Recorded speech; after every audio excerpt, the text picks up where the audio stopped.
बड़ा बड़ा दृढ़ अभ्यास है ये, जो देहाध्यास है, ऐसे नहीं छूटता है। जब बहुकाल करिए सत्संगा, बहुकाल, सेवक जी महाराज भी करे बहुकाल, ऐसी भक्ति करे बहुकाल, दीर्घ काल तक, नियम से, निष्ठा से, आदर से जब सेवन किया जाता है सत्पुरुषों का, तब ये देहाध्यास छूटता है।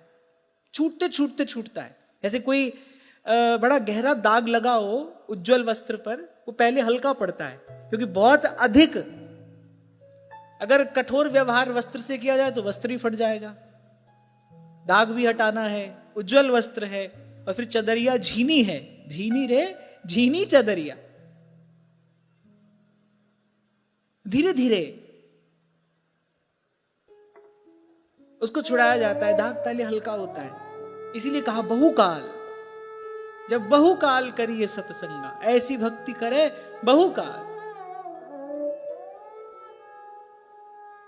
तो ये बात नहीं भूलना, मोक्ष मिला तो जीते जी मिलेगा। हम देखेंगे अपने मोक्ष का उत्सव, अपनी मुक्ति का उत्सव हम स्वयं मनाएंगे, हम ही नाचेंगे, हम ही गाएंगे।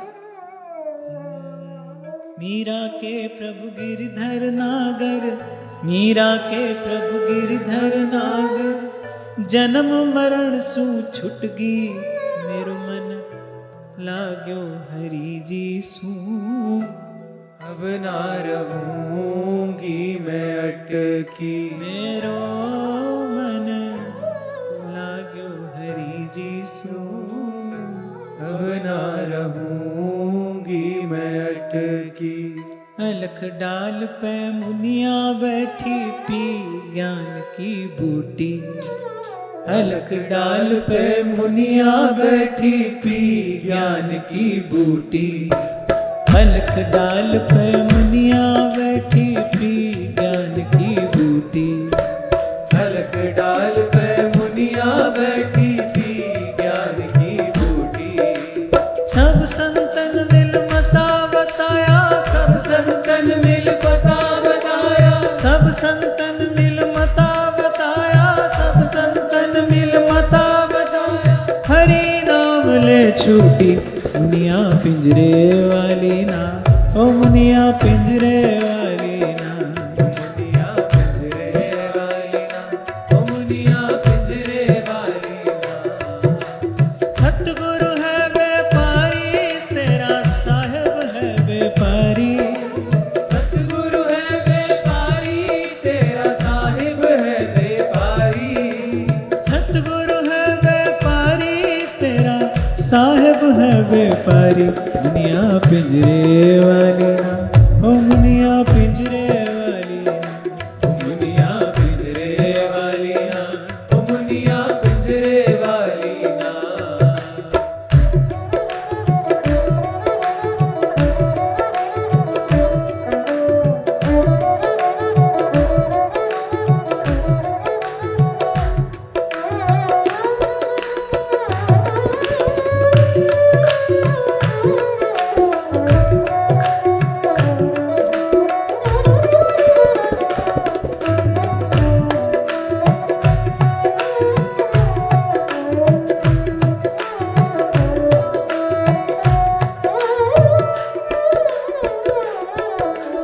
कहत कबीर सुनो भाई साधो, मुनिया की गति न्यारी।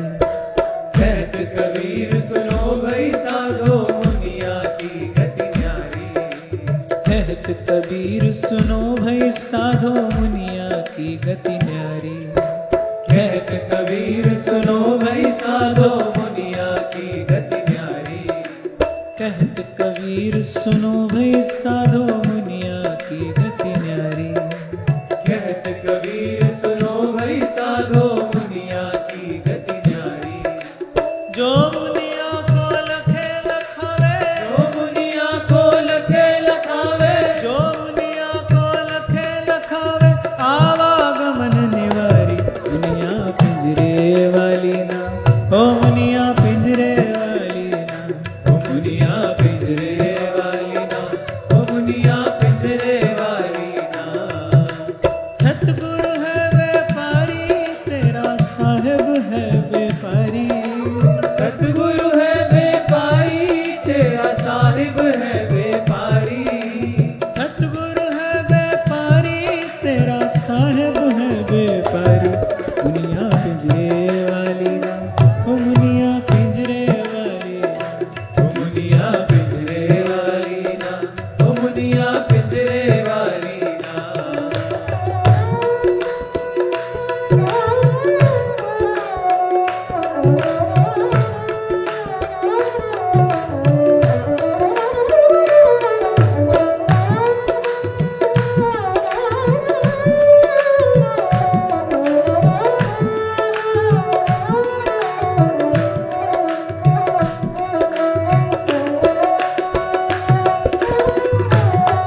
दुनिया की यात्रा आरंभ कहां से हुई है?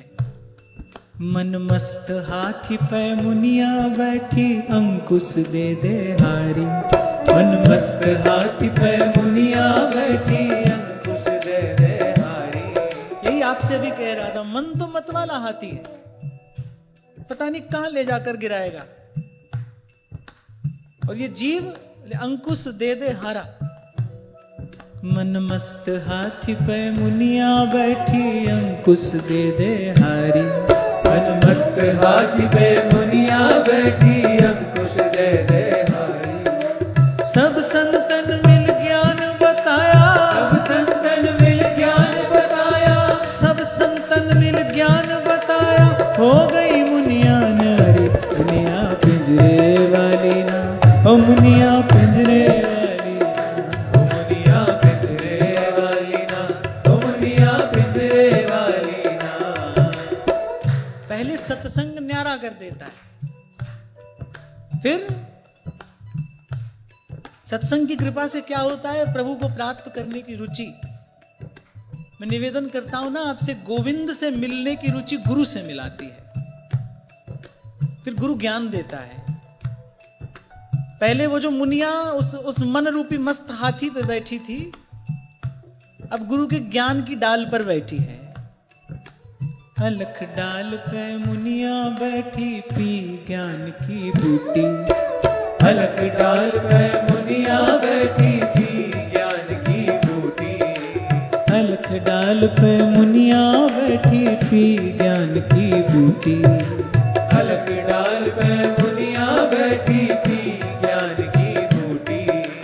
सतगुरु मिल गए जुगत बता दी, सतगुरु मिल गए जुगत बता दी, साहेब मिल गए जुगत बता दी। हरि नाम ले छूटी, मुनिया पिंजरे वाली ना, ओ मुनिया पिंजरे वाली ना। मुनिया पिंजरे वाली ना, ओ मुनिया पिंजरे वाली ना। सतगुरु है व्यापारी, तेरा साहेब है व्यापारी। सतगुरु है व्यापारी, तेरा साहिब है व्यापारी। सतगुरु है व्यापारी, तेरा साहेब है व्यापारी। मुनिया पिंजरे वाली ना, ओ मुनिया पिंजरे वाली ना। ओ मुनिया पिंजरे वाली ना, ओ मुनिया पिंजरे वाली ना। और फिर गुरु के ज्ञान की कृपा से इस जीव को, जो आज तक कभी अपने आप को स्त्री समझता था, कभी पुरुष और अहमता ममता के बंधनों में बंधा था, गुरु ने अपने स्वरूप का बोध कराया। हम कौन हैं? प्रिया जी की सहचरी। जब अपने स्वरूप का बोध हुआ तो आवागमन निवारी। कहत कबीर सुनो भई साधो, मुनिया की गति न्यारी। कहत कबीर सुनो भाई साधो, मुनिया की गति न्यारी। इन संतों के एक एक शब्द की बलिहारी है। एक पद में कबीर जी पूरा ग्रंथ रच देते हैं। सब कह दिया एक ही पद में। कहत कबीर सुनो भई साधो, मुनिया की गति न्यारी। कहत कबीर सुनो भाई साधो, मुनिया की गति न्यारी। कहत कबीर सुनो भई साधो, मुनिया की गति न्यारी। कहत कबीर सुनो भाई साधो, मुनिया की गति न्यारी। जो मुनिया को लखे लखावे, जो मुनिया को लखे लखावे, जो मुनिया को लखे लखावे, आवागमन निवारी। मुनिया पिंजरे वाली ना, ओ मुनिया पिंजरे वाली ना। ओ मुनिया पिंजरे वाली ना, ओ मुनिया पिंजरे वाली ना। सतगुरु है व्यापारी, तेरा साहेब है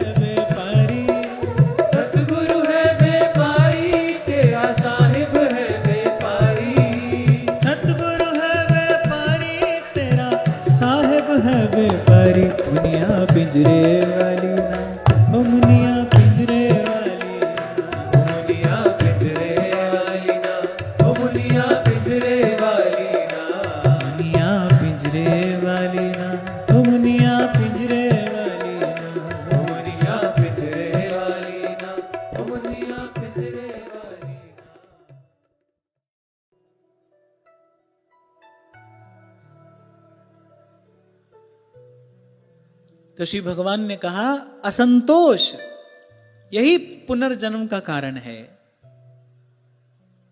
और संतोष ही मुक्ति का।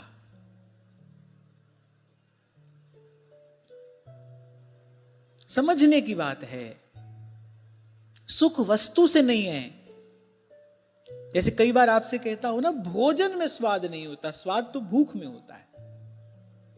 भोजन से जो सुख प्राप्त हो रहा है ना, उसका कारण भोजन में नहीं, आपके भीतर है। क्योंकि यदि भोजन में स्वाद है, फिर भूख मिट जाने के बाद वो स्वाद कहां चला जाता है? भोजन में हो तो रहना चाहिए, भोजन में स्वाद नहीं है। स्वाद का कारण आपके भीतर है, भूख। ऐसे वस्तु में सुख नहीं है।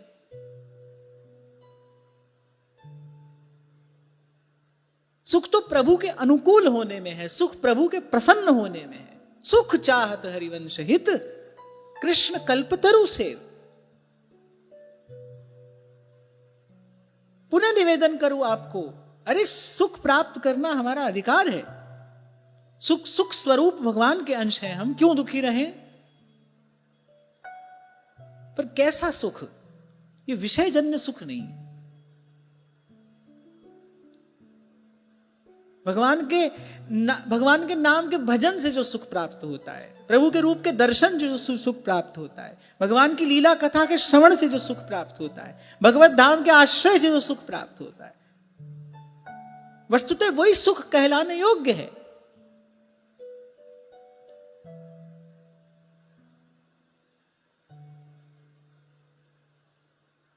जिसको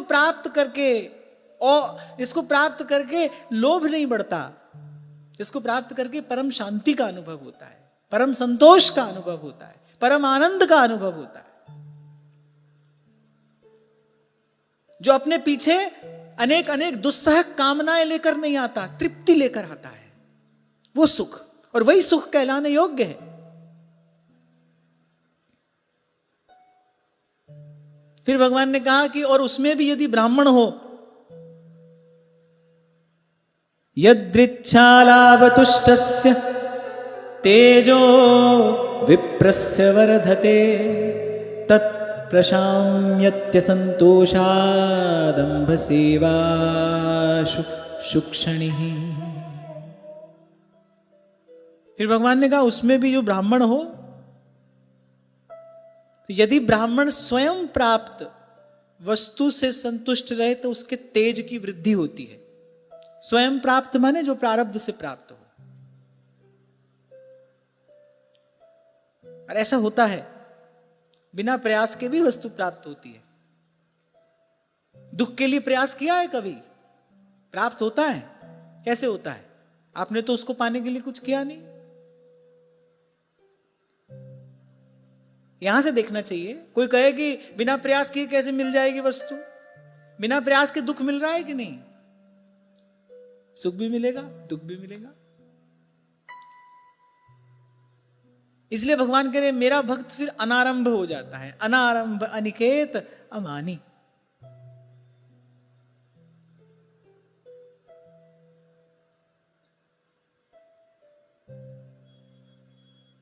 तो भगवान ने कहा जो स्वयं प्राप्त वस्तु से संतुष्ट हो जाए उसके तेज की वृद्धि होती है, और यदि असंतोषी हो जाए, याचना करने लगे, लोभ से ग्रस्त हो जाए, तो बोले उसका तेज वैसे ही समाप्त हो जाता है जैसे जल से अग्नि।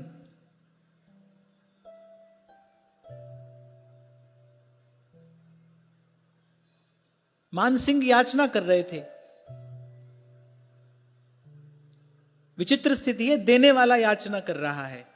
क्या याचना कर रहा है? कि मुझसे ले ले। और कुंभन दास जी ने बड़े गौरव में भर कर कहा कि राजन, मैं क्षत्रिय हूं, दान लेने का मुझे अधिकार नहीं है।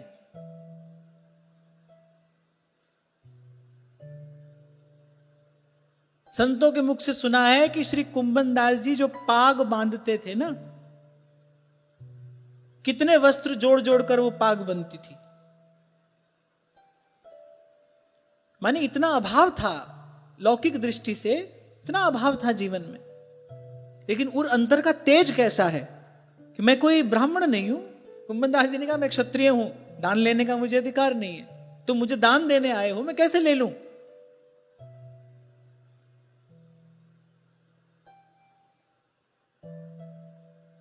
तेज है, इसे कहते हैं ओज, तेज, जो धर्म पालन का फल है। निर्भयता, निश्चिंतता, निर्द्वंदता, ये धर्म पालन का फल है।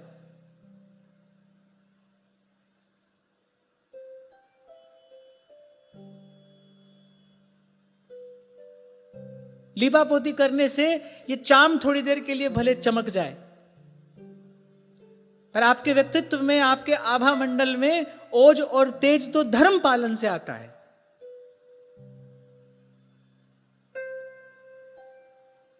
कैसे बड़ी बड़ी सेनाओं को परास्त कर देने वाले शूरवीर राजा घबरा कर खड़े हो जाते थे अपने सिंहासन से, जब खड़ाओं की खटखट कान में पड़ती थी कि कोई तपस्वी तेजस्वी ब्राह्मण द्वार पर आया है। क्योंकि राजा जानते थे कि मेरी भुजाओं का जो बल है वो इनके तप बल के सामने कुछ नहीं है। इस तपस्वी के, इस ऋषि के कमंडल में जो तपपूत जल है वो मेरे जैसे अनेक अनेक राजाओं को बना भी सकता है और नष्ट भी कर सकता है। क्यों घबराए थे महाराज युधिष्ठिर? जब 10,000 शिष्यों को साथ लेकर दुर्वासा पहुंचे तो महाराज युधिष्ठिर ने कहा कि अगर कुपित हो गए और श्राप दे दिया, बोले हमारे तो सब तीर्थ यही हो जाएंगे। यदि ये कुपित हो गए तो किससे घबरा रहे हैं? उनके तप बल से, जो तपोबल है उससे घबरा रहे हैं। इसलिए आपके व्यक्तित्व में जो ओज तेज प्रकट होता है ना, वो धर्म पालन से प्रकट होता है।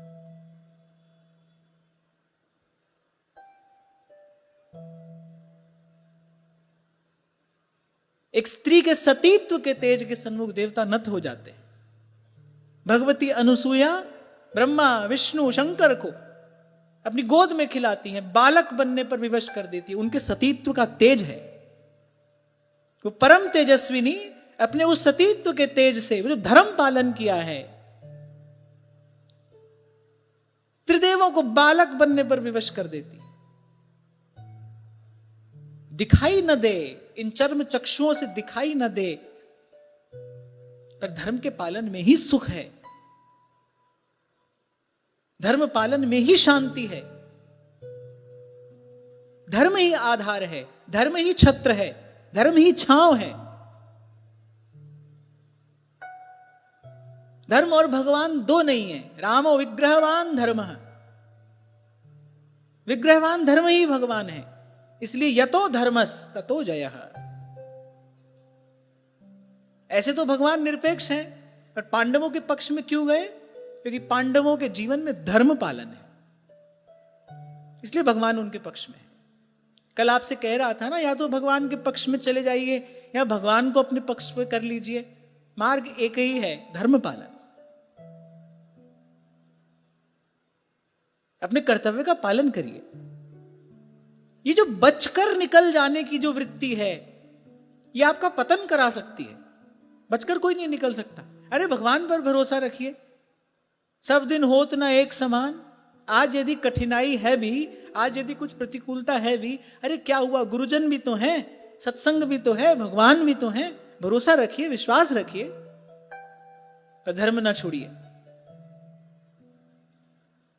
जो शास्त्र कहते हैं, जो गुरुजन कहते हैं, जो हमारे पूर्वजों ने सन्मार्ग हमको दिया है, हमारे पूर्वजों ने, हमारे पूर्वाचार्यों ने जिस आदर्श की प्रतिष्ठा हमारे लिए की है, उसको मत छोड़िए। फिर कह रहा हूं, सुख भी धर्म पालन में है, संतोष भी धर्म पालन से है, आधार भी धर्म पालन है, और छत्र भी धर्म ही है। उसी की छांव में जीव सुख पाता है। आसान लगेगा धर्म का मार्ग, सीधा राजमार्ग सा दिखाई पड़ेगा। धर्म का पालन कठिन होगा। यत्तदग्रे विषमिव। पर भूलिए मत, ये जो एक सोच आई है ना, अरे आज करो कल देखेंगे, कल किसने देखा है? एक सोच आ गई है, ये विकृति है। कल किसने देखा है? अरे आज करो, आज मौज लो, कल किसने देखा है? तुम ही देखोगे, और कौन देखेगा? जो जस करहि सो तस फल चाखा। 7 आकाश 7 पाताल, कर्म कहीं पीछा नहीं छोड़ेगा। और धर्म पालन किया है वो भी आपका संगी सहाय, आपका कवच बनकर आपके साथ रहेगा। यहां भगवान ने सद्धर्म का ही उपदेश किया। भगवान ने कहा क्या हुआ यदि आज मुझे कोई उदार दाता मिल गया है, तो क्या मैं अपना धर्म छोड़ दूं? मैं ब्रह्मचारी हूं, तपस्वी हूं, आवश्यकता से अधिक मेरे लिए पाप है। ऐसा भगवान ने कहा, आवश्यकता से अधिक लेना यह मेरे लिए पाप है। क्या हुआ अगर आज मुझे कोई उदार दाता मिल गया तो मैं अपना धर्म छोड़ दूं? ऐसे जीवन में भी छोटे छोटे अवसर आएंगे, छोटे छोटे अवसर आएंगे, उस समय संभलना, इस अमूल्य जीवन को, इसको संभालना। आपको एक प्रसंग सुनाया था मैंने कुछ समय पहले की घटना। हम जब आ रहे थे, यही मार्ग में हम 2 मिनट के लिए रुके और कोई व्यक्ति था, ठीक से चल नहीं पा रहा था वो, और कुछ बेच रहा था वो, है ना।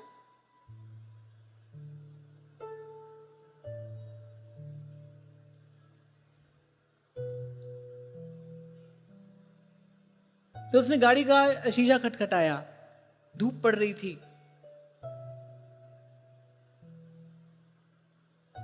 मुझे उसको देखकर लगा कि कुछ जो भी सेवा बन पड़े करनी चाहिए। धूप का समय है और व्यक्ति ठीक से चल भी नहीं पा रहा, पसीने से तरबतर। यानी क्या वस्तु थी? खिलौना सा था कुछ। हाँ, तो ये बालक मेरे साथ में थे। मैंने कहा कि कुछ दे दो, पर कुछ लेना नहीं। शायद वो जो खिलौना दे रहा था वो 20 रुपए का एक खिलौना था। तो मैंने इनसे कहा कुछ दे दो। उन्होंने 100 रुपए का नोट निकाल कर दिया। उन्होंने कहा कि नहीं चाहिए। तो उसने कहा कि मैं ऐसे नहीं लेकर जाऊंगा, ऐसे नहीं लूंगा मैं। और फिर मैंने कहा अच्छा ठीक है, एक दे दो। उसने कहा नहीं, 100 रुपए के 5 हैं, आपको 5 ही लेने पड़ेंगे। कभी कभी पूरा ग्रंथ पढ़कर आप जो नहीं सीख पाते, वो प्रकृति अपनी पाठशाला में आपको कुछ क्षणों में सिखा देती है।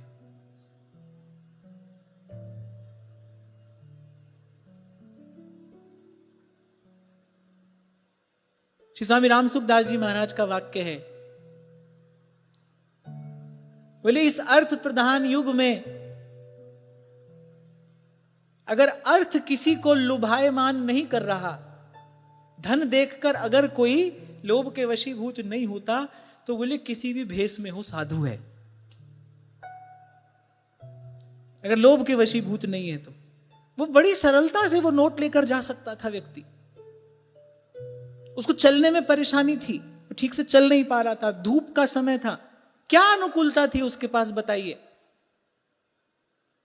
और हम बड़े आदर से उसको दे रहे थे। और उसने एक नहीं 5 ही खिलौने हमको दिए। उसने कहा नहीं, मैं बिना इसके तो कदापि नहीं ले सकता, और 100 रुपए के 5 खिलौने आपको 5 ही लेने पड़ेंगे, अन्यथा 20 रुपए दीजिए मुझे। मेरा हृदय भर जाता है, मैं आज भी जब उस घटना का स्मरण करता हूं।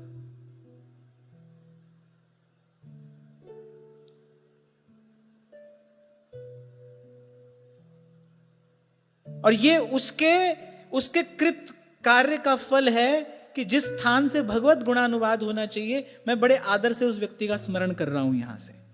तभी मैंने आपसे कहा था, धर्म पालन करेंगे ना, आपके पुण्य की रक्षा देवता करेंगे। कोई है जिसके हाथ में डोर है, हम ही सब कुछ नहीं है। हमारे मन बुद्धि के संकल्प ही सब कुछ नहीं है। तेरे मन कुछ और है, कर्ता के कुछ और। कोई बैठा है जो भीतर बाहर सब देख रहा है, सब पर दृष्टि है उसकी। उसकी दृष्टि से कोई नहीं बच सकता। 1000 हाथ वाला है वो। उसकी ओर देखिए, उसकी ओर देखकर आगे बढ़िए।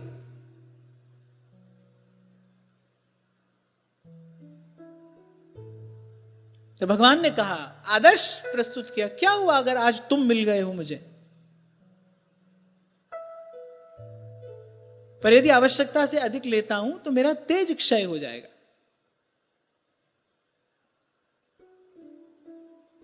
क्षुद्र सी वस्तु के लिए अपना पुण्य गंवाना ये कहां की बुद्धिमानी है?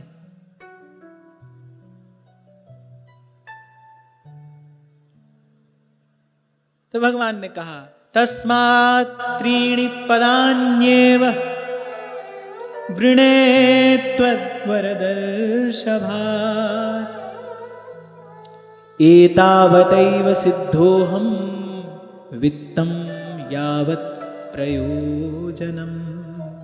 भगवान ने कहा इसमें कोई संदेह नहीं है, मैं जो मांगूंगा आप दे देंगे। मुंह मांगी वस्तु देने वालों में आप शिरोमणि हैं। भगवान ने कहा आप दानियों में शिरोमणि हैं तो मैं जानता हूं, पर मैं आपसे केवल 3 पग भूमि ही मांगता हूं। अब मायापति ने मंद मंद मुस्कुराते हुए कहा कि इतने से ही मेरा काम बन जाएगा। भगवान मनी मन कह रहे हैं इतने से ही मेरा काम बन जाएगा, तुम अपनी संभाल करो। और फिर भगवान ने कहा उतना ही ग्रहण करना चाहिए जितने की आवश्यकता हो, क्योंकि संग्रह करने से मन चिंता और दुख का भागी होता है। उतना ही ले जितने की आवश्यकता है। भगवान ने कहा 3 पग भूमि ही मांगता हूं, इतने से ही मेरा काम बन जाएगा।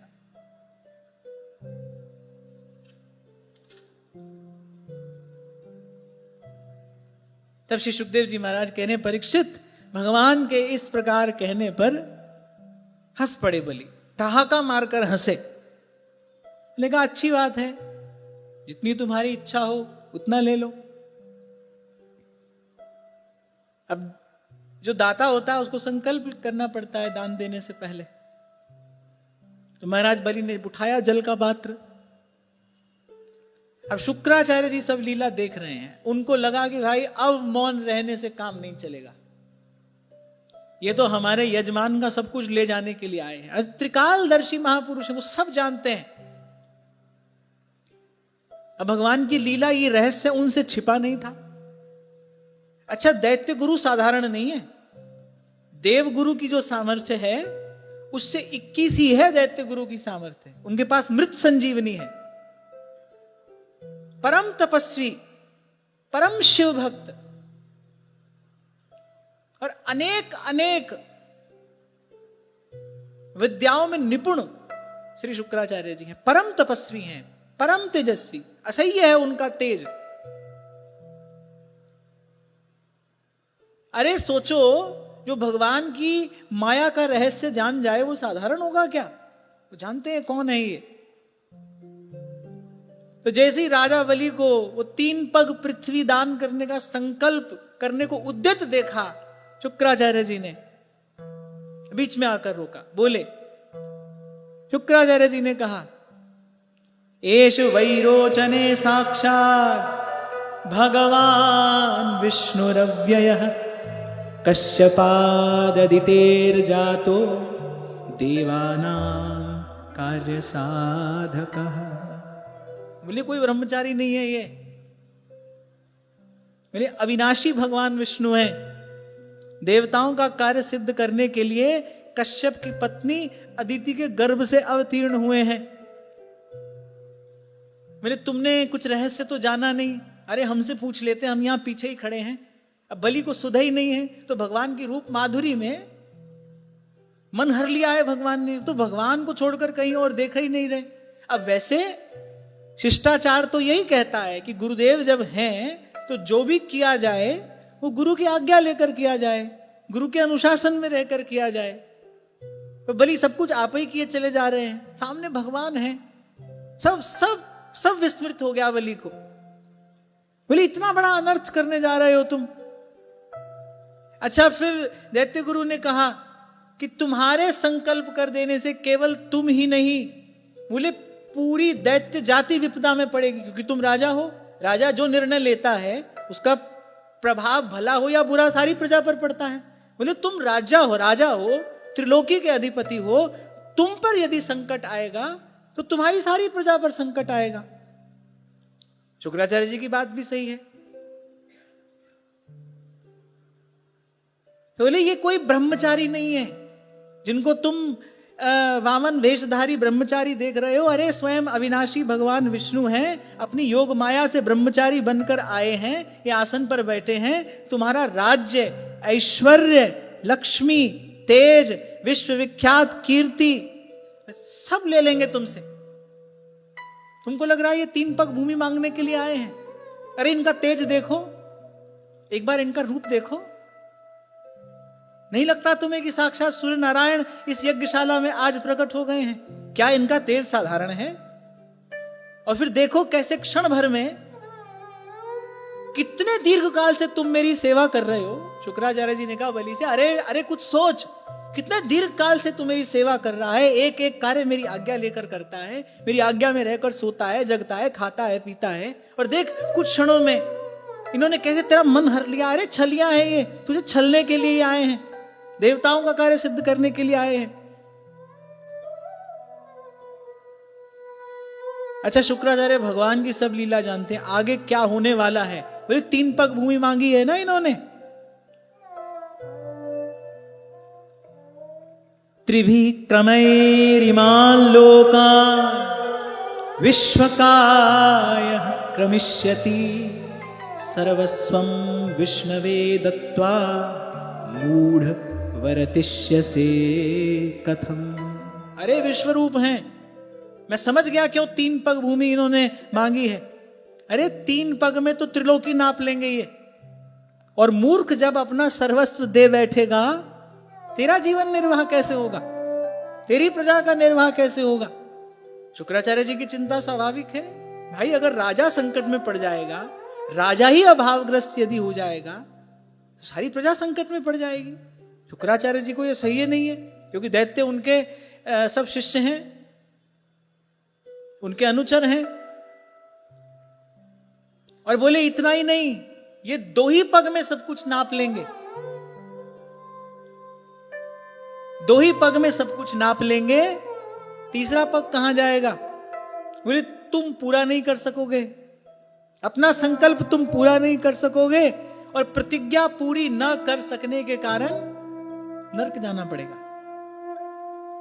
कहां तुम स्वर्ग के अधिपति होने का स्वप्न लेकर ये अश्वमेध यज्ञ कर रहे हो, और ये धकेल देंगे तुमको नरक में कुछ ही क्षणों में। अरे 2 ही पग में सब नाप लेंगे ये, मैं जानता हूं इनको, मैं जानता हूं इनकी लीला का रहस्य, कौन है, क्या करने आए हैं। ये 3 पग भूमि मांगी है इन्होंने।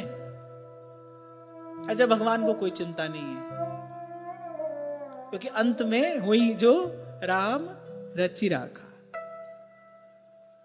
भगवान ने कहा भाई इनका भी कर्तव्य है शिष्य के प्रति, इनको अपने कर्तव्य का पालन कर लेने दो, समझाना इनका कर्तव्य, इनको समझा लेने दो। पर होगा तो वही हरि इच्छा भावी बलवाना।